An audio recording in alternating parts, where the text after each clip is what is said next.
Hello. So in this last video in this module, I'm going to talk a little bit about how some specifically human features might have evolved, and then draw the consequences for Paley's theory, or for Paley's design argument.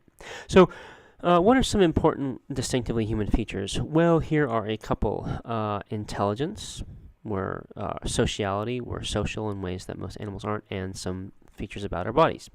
So let's look at these in turn. So sociality first. We interact with others. We cooperate with others. And we educate our children so that our children learn whatever we've discovered and then can turn around and teach their children what they discover and what they were taught by their parents, so that over time the species as a whole can acquire lots and lots and lots of knowledge that gets transmitted each time to the next generation, as opposed to having to start over. Each generation maybe can learn from its parents, but it's starting over. With humans in particular, new humans can learn what old humans have discovered. And then we have language. So those are three aspects of sociality, and they have all sorts of benefits for fitness. So being social, being able to cooperate and use language, can help with coordinated hunting. It can help with sort of dividing the, we're going to all hunt down the mastodon together and throw spears at it from different angles. Hunting and gathering, we can say, okay, you're going to go gather these berries and we're going to go hunting, and coordinate the different activities of the members of the group. By teaming up, we can protect ourselves from predators, we can rely on each other for help, and we can spread knowledge about, say, where the berries are, and about new ideas, say, fire. So all of sociality is incredibly beneficial, and being more social, you're going to be able to take more advantage of the group, and the group's going to function better, which is going to help you survive longer and reproduce more. So in given individuals, being more social is going to be very beneficial for them. Intelligence. Well, so we're intelligent, we can discover fire, and we can make tools, and we can understand other humans, and these are being able to do, having the ability to understand, say, fire, or make a tool, or understand other humans, all obviously very beneficial. Being able to understand other prey that we might try to chase, and predators that we need to avoid. Again, the more intelligent we are, the more we can understand how these other animals are going to behave, the better, more successful we're going to be in our interactions with them. What about the body? Well, so humans are bipedal, which means we have two pedal feet, so 2 feet, and that's more or less unique among animals besides birds.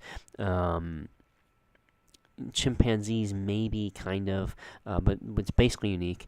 And we have opposable thumbs, right? So most opposable means that the thumb can come around and meet the fingers, and that too is basically unique among animals. Other animals, the thumb just sticks off in another direction and cannot curve back around to interact with the other fingers. And being able to put your fingers together, you can now control objects, right? You can pick them up, and you can do things with them, and you can make new objects. So two very valuable features.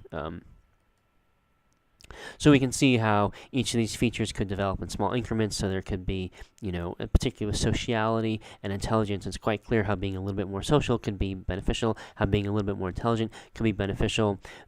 But even with the changes in the body form, as we become more walking on 2 feet and not walking on 4 feet, that allows us to start using our hands in new ways that other animals couldn't, and that was therefore advantageous to us. So each of these features could have, sort of been an accumulation of many different mutations, and as the feature develops, it is beneficial, and so it's going to spread throughout the population. So, a couple animals get the feature, they outcompete the other animals that spread throughout the population, then there's a new mutation, and then the animals with the new mutation outcompete the animals without the mutation, so then we have a new population with just the two new features, and so on. And so when these features combine, then we have human evolution is on its way. So that's there's huge amounts more to say here, but this is just sort of giving a little bit of a brief overview of how different features of humans might have evolved, because we can see how in little they are in little steps increase fitness and therefore spread. So what all this suggests is that Paley's second premise is false, right? Do we need to design it for order with a goal? No, not if we already have life. If we have even a little bit of life, something that can reproduce itself, then we can have selection for different versions of it that are more effective or less effective at reproducing itself, and we start getting, and basically we're off to the races at that point. And what probably happened was that life arose coincidentally as a result of the sun bombarding small chemicals in the soup of the Earth's oceans. Maybe there was lightning or something. We don't really know. There are different possibilities. But once you get a molecule that can reproduce itself, that can make copies of itself, you've got evolution happening. And so this shows us that Paley's second premise is false. He's wrong that you need that the only alternative to a huge coincidence in the creation of an organism, of a being with good complexity, is that it was designed by a powerful creator. There's the possibility that it was the result of accumulated mutations in a competitive environment. And this means that the design argument fails because it has a false premise. So, does the theory show that God doesn't exist? No. The theory of evolution, maybe God doesn't exist, or maybe God is acting indirectly via evolution. We don't know, as I said at the beginning of this module. Science doesn't answer this question. Hume, in the next module, is going to give us an argument that God doesn't exist that will could call attention to some of the features that evolution talks about, but adds to that. So we'll see how that argument goes in the next module. So what do you want to know from this module? You should know the 4 elements of natural selection. You have a group of organisms that are competing with one another to reproduce, that their features make a difference to how likely they are to survive to the age at which they reproduce, that some of them do better, that some of them are more likely to survive than others, that the features are inherited, so that offspring basically have the features that their parents have, so that parents with features that lead them to survive, there will be more of them in the next generation, more organisms with those features in the next generation, and then the mutation, the new features can arise occasionally.